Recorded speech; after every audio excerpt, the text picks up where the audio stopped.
দাদা এই যে ডাইভারটা ভিতরে ঢোকানোর কথা বলেছো, আমাদের অলরেডি এই ছাড়িয়েছি, পিছনে এই রড থেকে গেছে, এই রড থেকে গিয়েছে, আর পিছনে যাওয়ার কোনো জায়গা নেই। তার এতেও দেয়াল ভেঙে গিয়েছে। ওই সাইডে একটা ডাইভারটার আছে দেখা যাচ্ছে, ওটাও পুরো স্যামস্যাম আছে।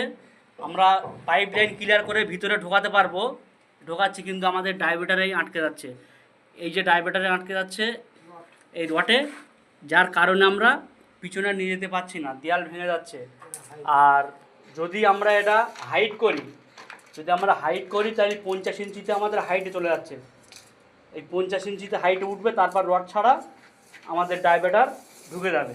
আর যদি ডাউন করি তাহলে আমাদের ওখান থেকে আরও 40 ইঞ্চিতে আমাদের মানে হাইট চলে আসবে, 40-এ ডায়াবেটারের সেন্টার। তখন আমাদের কি হবে, 50-এ গেলে বুক সমান হবে, আর 40-এ গেলে নাভি সমান মানে চলে আসবে।